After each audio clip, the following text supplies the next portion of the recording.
Okay, तो आज की सीआईटी की क्लास नंबर 15 है। और आज हम देखेंगे कि एक अटेंडेंस शीट कैसे बनती है बेसिक से। ठीक है, ये बेसिक अटेंडेंस शीट है, ये कोई ज़्यादा बड़ी नहीं है। मैंने इसमें जस्ट 10 डेज लिए हैं। ठीक है, 10 दिन की ये अटेंडेंस शीट है। आपको एक आइडिया हो जाए कि नॉर्मल सी बेसिक से अटेंडेंस शीट को किस तरह बनाया जाता है। फिर आप 30 दिन की भी बना सकते हैं, पूरे महीने की भी बना सकते हैं। ठीक है, इजी है, कोई मुश्किल वाली बात नहीं। अब हो क्या रहा है कि यहाँ पे मेरे पास टोटल अटेंडेंस मुझे चाहिए। ठीक है, यहाँ पे उसकी परसेंटेज चाहिए, और यहाँ पे चाहिए मेरे पास अटेंडेंस मार्क्स। ठीक है, ये कैसे आएंगे इसके बारे में हम डिस्कस करेंगे। दूसरी बात, मैंने फॉर्मूलाज प्रॉपर तौर पे यहाँ पे लिख दिया है। इसी तरह इसका मैंने फॉर्मूला लिख दिया, इसी तरह इसका मैंने फॉर्मूला लिख दिया। ठीक है, तो ये सारे फॉर्मूलाज आप लोगों के पास आ रहे हैं। ठीक है, फर्स्ट ऑफ ऑल होगा क्या कि प्रॉपर तौर पे हम सबसे पहले देखेंगे डेज को। उसके बाद हम देखेंगे यहाँ पे अटेंडेंस को, कितनी अटेंडेंस लगी हुई है। फिर बात करते हैं टोटल अटेंडेंस की, फिर बात करते हैं परसेंटेज की, फिर बात करते हैं मार्क्स की। ठीक है, अब इसकी कुछ मैं आपको कंडीशंस भी बताऊंगा। ठीक हो गया। अब होगा क्या कि यहाँ पे बात ये हो रही है कि कुछ मार्क्स की बात हो रही है। ठीक है, मार्क्स मैंने यहाँ पे लिखे मार्क्स। मार्क्स की सीक्वेंस क्या होगी? मार्क्स की सीक्वेंस होगी, लेट सपोज के यहाँ पे होगा 90, और उसके बाद यहाँ पे होगा, सॉरी 90 कह रहा हूँ, 20। 20 के बाद होगा 10, और 10 के बाद होगा 5, और 5 के बाद होगा लेट सपोज के 0। ठीक है, अब यहाँ पे मार्क्स लिखे हुए हैं। ठीक है, अब मैं आपको कुछ इसकी इंस्ट्रक्शन बताऊंगा कि इंस्ट्रक्शन क्या है। 20, 10, 5 एंड 0। अब मैं आपको कुछ इंस्ट्रक्शंस भी दिखा दूं इसके साथ साथ। ठीक है, ताकि आपको इसका भी एक प्रॉपर आइडिया हो जाए। अच्छा, ये है मेरे पास नंबर 2। नो,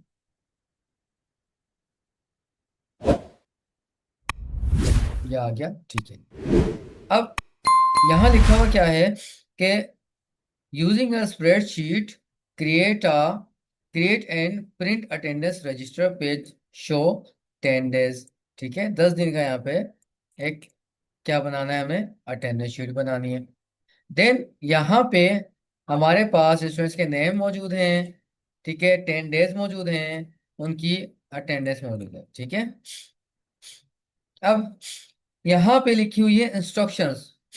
ठीक है, इंस्ट्रक्शंस में क्या लिखा हुआ है, इस इंस्ट्रक्शंस को हम प्रॉपर तौर पे पढ़ेंगे कि भाई क्या क्या मेंशन हुआ हुआ है। यहाँ लिखा हुआ ये है कि calculate total attendance using count if. ठीक है, क्या लिखा हुआ है? Using count if. हमें काउंट इफ को यूज करके प्रॉपर तौर पे कैलकुलेशन करनी है।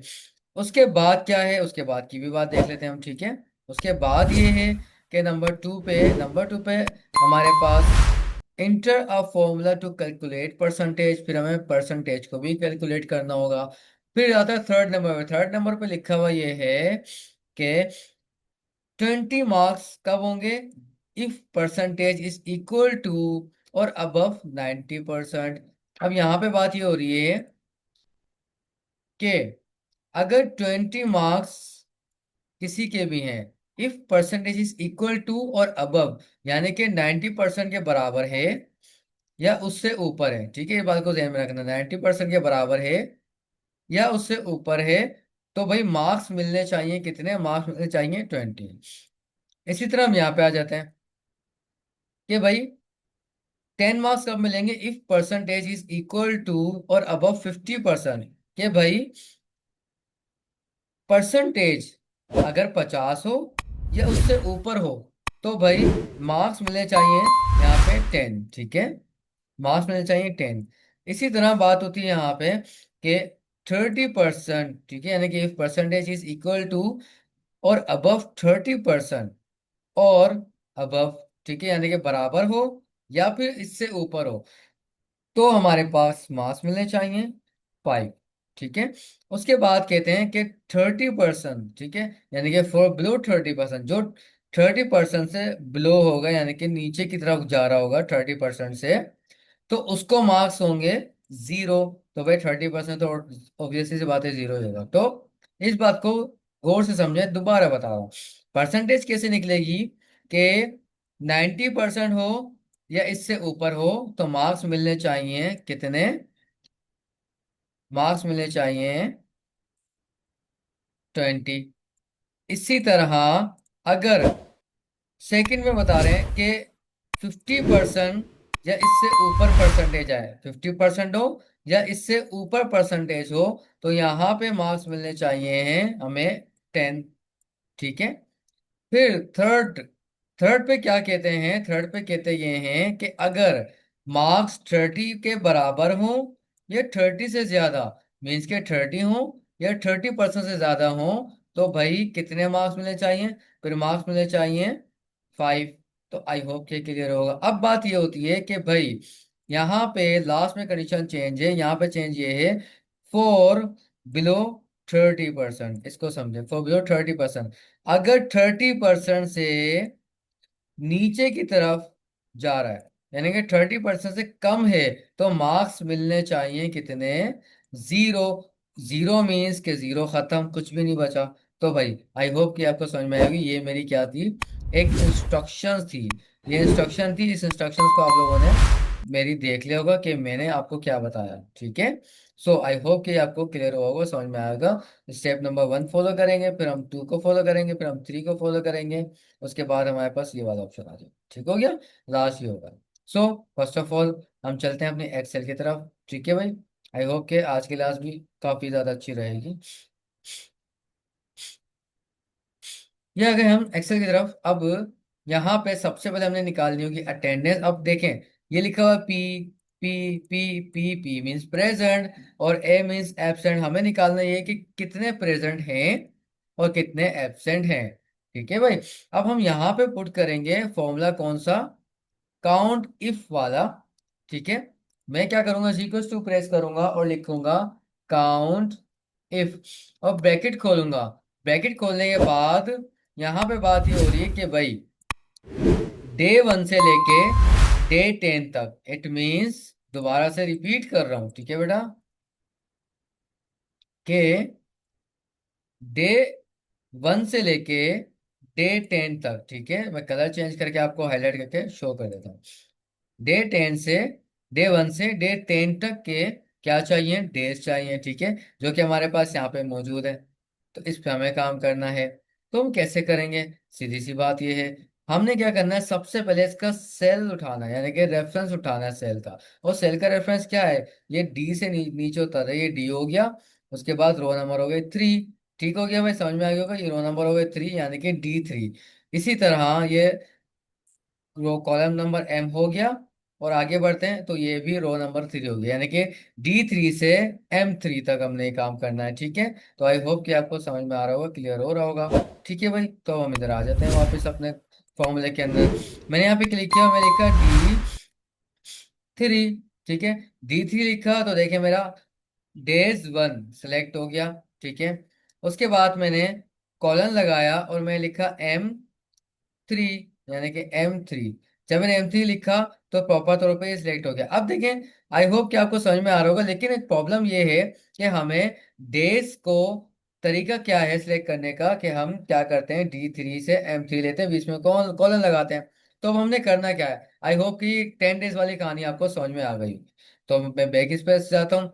अब मैं किसको उठाऊंगा, अब स्टूडेंट्स की क्या उठाऊंगा, पर्सन उठाऊंगा कि कौन प्रेजेंट है और कौन प्रेजेंट नहीं है। मीन्स के ये मेरे पास एक स्टूडेंट है, इसकी क्या हमारे पास प्रेजेंट आ रहे हैं, हम उस पर बात करेंगे। ठीक है, मीन्स के ये प्रेजेंट कितनी आ रही है, हम इसके ऊपर बात करेंगे।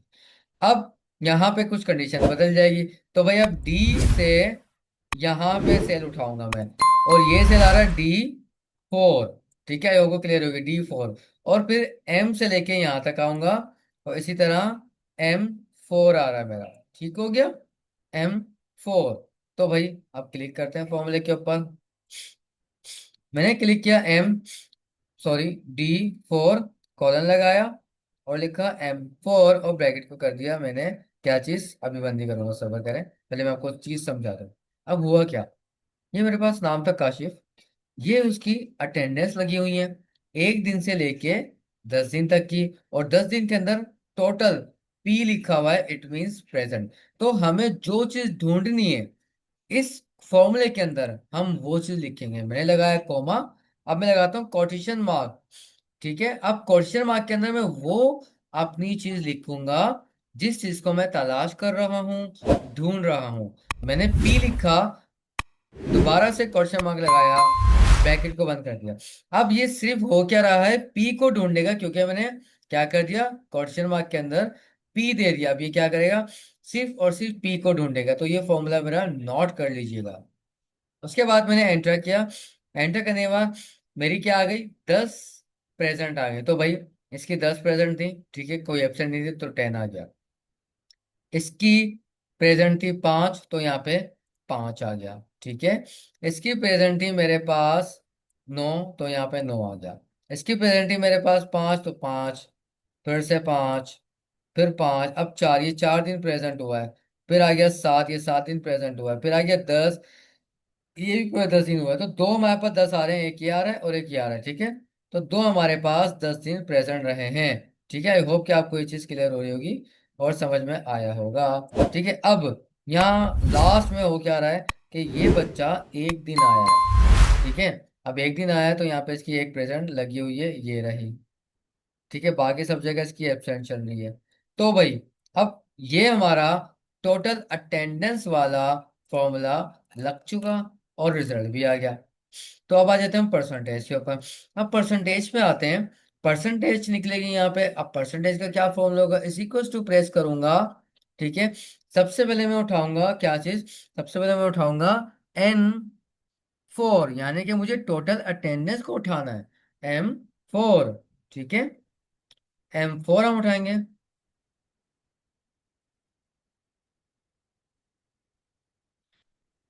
सॉरी, एक मैसेज था। ठीक है, हमने पहले N4 लिया, अब N4 कौन सा है मेरा, N4 है मेरा अटेंडेंस वाला सेल, ये हमने उठाना हो। ठीक हो गया, N4 मैंने ये लिया। ये लेने के बाद मैं क्या करूंगा, डिवाइड का साइन लगाऊंगा। सॉरी, N4 डिवाइड का साइन लगाया। डिवाइड का साइन लगाने के बाद अब मैं क्या करूंगा, डिवाइड करूंगा 10 से। ठीक है, 10 क्यों है, मैंने 10 यूं लिखा, 10 क्यों लिखा, क्योंकि मेरे पास कितने डेज हैं यहाँ पे, 10 डेज हैं। तो जितने डेज मेरे पास होंगे उतने डेज से मैं डिवाइड कर दूंगा। तो आपको समझ में आएगा कि मैंने यहाँ पे 10 क्यों लिखा है। 10 यूं लिखा है क्योंकि 10 डेज से मैं डिवाइड कर रहा हूँ, क्योंकि 10 दिन है, 10 दिन से ज्यादा मेरे पास दिन नहीं है। तो आई होप कि आपको क्लियर हुआ होगा। उसके बाद मैं क्या करूंगा, मल्टीप्लाई, मल्टीप्लाई करूंगा 100 से। ठीक है, डिवाइड बाय 10 मल्टीप्लाई बाय 100, ताकि पूरी 100% मेरे पास क्या हो, शो हो जाए, इसकी टोटल अटेंडेंस का रिजल्ट, यानी कि परसेंटेज 100% मुझे शो हो, जिसकी कम है उसकी कम हो। ठीक है, एंटर किया तो सबकी परसेंटेज निकल के आ गई।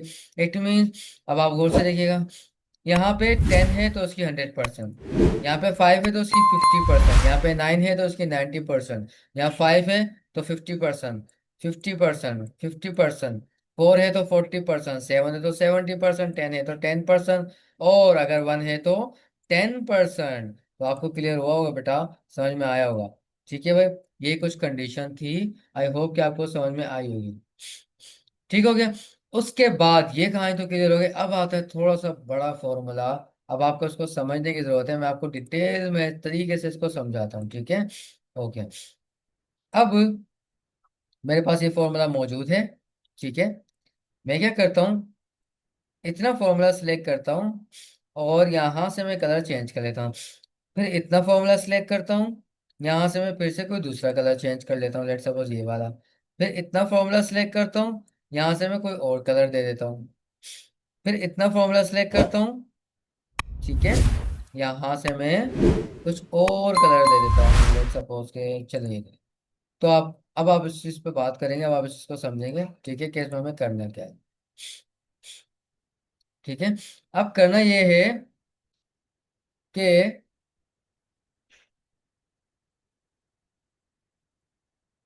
कुछ स्टूडेंट के एक्चुअल में मैसेज आ रहे हैं तो उनको भी जरा थोड़ा, ठीक है। तो अब करना ये है कि इस फॉर्मूले को हमें समझना है, ठीक है। अब हम इसको समझेंगे कैसे, देखें। इस चीज को समझना कुछ यूं है कि यहाँ पे लिखा हुआ है ग्रेटर देन, यहाँ पे लिखा हुआ है इज इक्वल्स टू, यहाँ पे लिखा हुआ है 90, यहाँ पे लगा हुआ है कॉमा, यहाँ पे लगा हुआ है हमारे पास क्वेश्चन मार्क, और यहाँ पे लिखे हैं हमारे पास मार्क्स, ठीक है। तो अब इसको हम तरीके से समझेंगे और आपको समझ में आएगा। सबसे पहले मैं आपको कुछ चीजें समझा दूं, और वो चीजें क्या हैं हमारी, उस पर बात कर लेते हैं।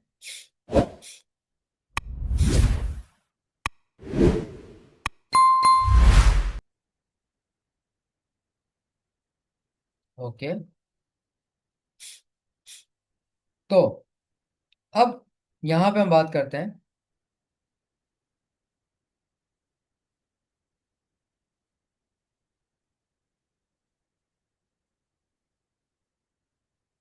Greater than and less than, ठीक है। यहाँ पे दो चीजें आ रही हैं, ग्रेटर देन और लेस देन। अब ये क्या होता है, ठीक है, इसको समझ लेते हैं। ये होता है ग्रेटर देन, ये होता है लेस देन, ठीक है। साइज को इंक्रीज कर देता हूँ।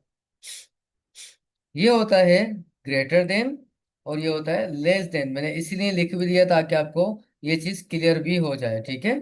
इसलिए मैं लिख भी दिया ग्रेटर देन और लेस देन। अच्छा भाई, ग्रेटर देन क्या काम करता है, अब इसको मैं आपको तरीके से समझा देता हूँ, ठीक है। ग्रेटर देन काम ये करता है, वैल्यू को इंक्रीज करता है, ठीक है। वैल्यू को इंक्रीज करता है और ये वैल्यू को डिक्रीज करता है। आई होप कि आपको क्लियर हो रहा होगा, समझ में आ रहा होगा, ठीक है। कि एक वैल्यू को इंक्रीज कर रहा है और एक वैल्यू को डिक्रीज कर रहा है। मतलब अगर हमें वैल्यू इंक्रीज करनी है तो हम अप्लाई कर लेंगे ग्रेटर देन, अगर हमें वैल्यू को डिक्रीज करनी है तो हम अप्लाई कर देंगे लेस देन, ठीक है। वैल्यू को इंक्रीज करता है मीन्स बढ़ाता है, ठीक है। और आसानी, इससे आसान क्या करूं, और वैल्यू को डिक्रीज करता है मीन्स कम करता है, ठीक है, कम करता है या फिर घटाता है, ठीक है। तो भाई अब ये मैंने प्रॉपर लिख दिया, आपको समझ में आ जाएगा। तो अब यहाँ पे आप समझ गए होंगे कि ग्रेटर देन मेरी वैल्यू को बढ़ा रहा है, लेस देन मेरी वैल्यूज को कम कर रहा है। इस चीज को समझिएगा क्यों, क्योंकि एक जगह यहाँ ग्रेटर देन है, यहाँ ग्रेटर देन है, यहाँ पे ग्रेटर देन है, और यहाँ पे लेस देन है। तीन जगह ग्रेटर देन और एक जगह लेस देन, इसको समझेंगे कि क्यों। उसके बाद अब एक जगह हुआ ये है कि ग्रेटर देन के साथ इज इक्वल टू लगा हुआ है, बाकियों के साथ कहीं पे भी इज इक्वल टू नहीं लगा। क्यों नहीं लगा, इसके बारे में बात करते हैं, ठीक है। अब ठीक है, मैं आपको बता देता हूँ ग्रेटर देन,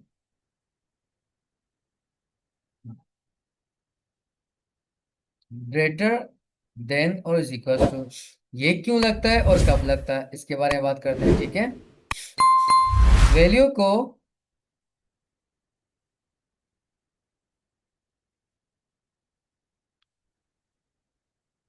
इंक्रीज करनी हो, ओहो, इसको प्रॉपर हटाऊंगा। वैल्यू को इंक्रीज करनी हो या फिर बराबर वैल्यू हो, ठीक है। गौर करिएगा बेटा मेरी बातों को। वैल्यू को इंक्रीज करनी हो या फिर वैल्यू बराबर हो, प्रॉब्लम आ रही है, बहुत प्रॉब्लम आ रही है।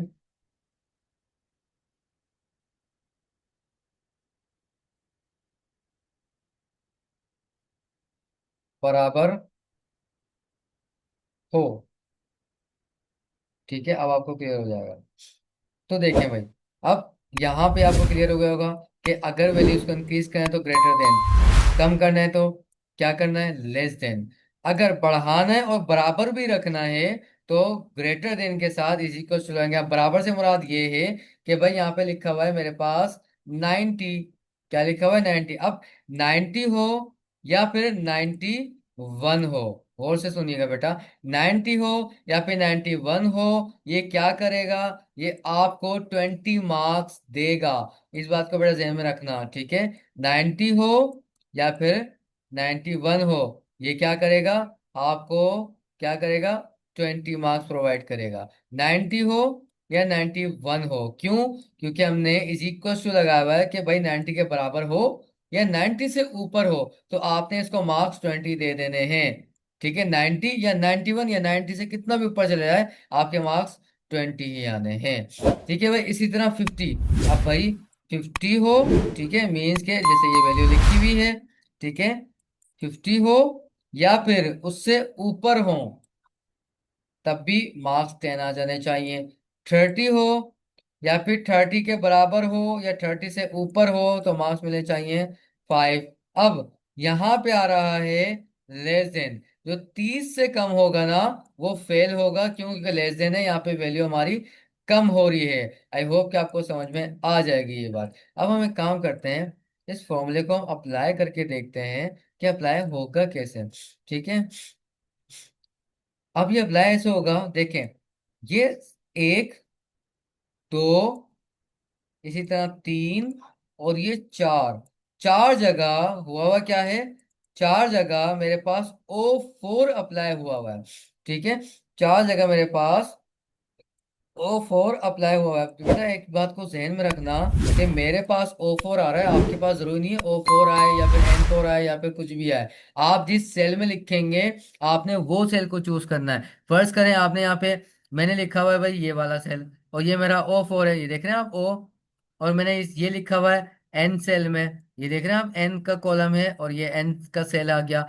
अब आप हो सकता है आप R में लिख लें, ठीक है। अगर आपने अपनी परसेंटेज की वैल्यू इस आर के अंदर लिखी है ना, यहाँ पे, तो आपने यहाँ पे R4 यानी कि N4 की जगह आपकी बदलेगी। इसी तरह आपने परसेंटेज अगर टी में लिखा तो टी का कॉलम यूज होगा। अगर आपने कुछ भी चेंज किया, आपने अपने कॉलम्स को देखना है बेटा। आप कहीं भी वैल्यू लिखें, आपने बस कॉलम्स को देखना है, और उसके साथ कॉलम के साथ आपने देखना है रो को। ये बात ध्यान में रखना बेटा, ठीक है। कॉलम के साथ अपने रो को देखना है। ये तो हमारा क्लियर हो गया। अब मैंने क्या किया, मैंने परसेंटेज वाला क्या उठाया, परसेंटेज वाला सेल उठाया, इफ की कंडीशन लगाई। इफ का मतलब होता है अगर मगर, यानी कि अगर, अगर मेरे मार्क्स 90 हो या उसके बराबर हो, तो मार्क्स मिल जाए 20। अगर मेरे मार्क्स 50 हो, ठीक है, या उससे बराबर हो, या 50 के बराबर हो या उससे ज्यादा हो, तो मार्क्स मिल जाए 10। अगर मेरे मार्क्स 30 के बराबर हो या उससे ज्यादा हो, तो मार्क्स मिल जाए 5। अगर मेरे मार्क्स 30 से नीचे, मेरी जो टोटल परसेंटेज या मार्क्स है वो 30 से नीचे चले गए, तो आ जाए 0 मार्क्स, ठीक है।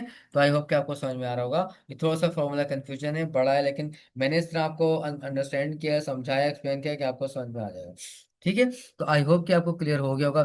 दूसरी बात, अब एक सवाल और उठता है कि यहाँ पे 4 ब्रैकेट क्यों हैं, ठीक है।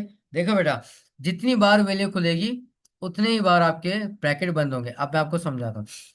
एक वैल्यू हमारी ये थी, नंबर 1, फिर एक वैल्यू हमारी ये थी, नंबर 2, फिर एक वैल्यू हमारी ये थी, नंबर 3, ठीक है, यानी कि यहाँ तक। फिर एक वैल्यू हमारी ये थी, नंबर 4। तो हमारे पास 4 इफ के फॉर्मूलाज खुले हैं, और 4 दफा बंद होंगे, मीन्स के 1, 2, 3 एंड 4। आई होप कि आपको समझ में आया होगा। जब मैंने एंटर किया, तो सारे के सारे मार्क्स मेरे निकल के आ गए, देख सकते हैं, 100 के 20, 50 के 50, 90 के भी 20। क्यों, क्योंकि 90 हो, अब आप देखें वो सीन आ गया, 90 मार्क्स हो या 90 के बराबर हो या 90 से ज्यादा हो, तो मार्क्स कितने आने चाहिए, 20। और यहाँ पे क्या आया, 20, यहाँ पे क्या आया, 20। 90 के बराबर हो या 90 से ज्यादा हो, तो मार्क्स मिलने चाहिए 20। यहाँ पे 50 है, तो मार्क्स आ गए 5। यहाँ 50, 5, 5, 5, 40 मीन्स वो भी 5, ठीक है। इसी तरह 70 क्या आ रहा है, 10 मार्क्स। इसी तरह 100 वापस 20 मार्क्स। अब देखें, यहाँ पे क्या हुआ, 10 मार्क्स, ये गिर गया नीचे, ठीक है। परसेंटेज कितनी बन रही है, 10 परसेंटेज बन रही है, 10। तो इसका मतलब क्या हुआ, 0। क्यों, क्योंकि परसेंटेज 30 से अगर कम हुई, मैंने बताया था ना कि परसेंटेज अगर 30 से नीचे गिरेगी, तो मार्क्स क्या होंगे? 0, सिफर। मार्क्स हो जाएंगे 0, इस बात को समझिएगा। तो भाई इसकी परसेंटेज 30 से नीचे गिर गई, 10 पे आ गई, तो इसके मार्क्स क्या हो गए? 0। सो आई होप कि ये आपको परसेंटेज समझ में आई होगी, ये अटेंडेंस शीट आपको समझ में आई होगी। इस रिकॉर्डेड लेक्चर को प्रॉपर देखना बेटा, ताकि आपको इसको समझ में आए कि हमने यहाँ काम क्या किया है। जब तक आप एक दो दफा इसको रिपीट नहीं करोगे और काम नहीं करोगे तो ये बेटा आपको समझ में नहीं आएगा।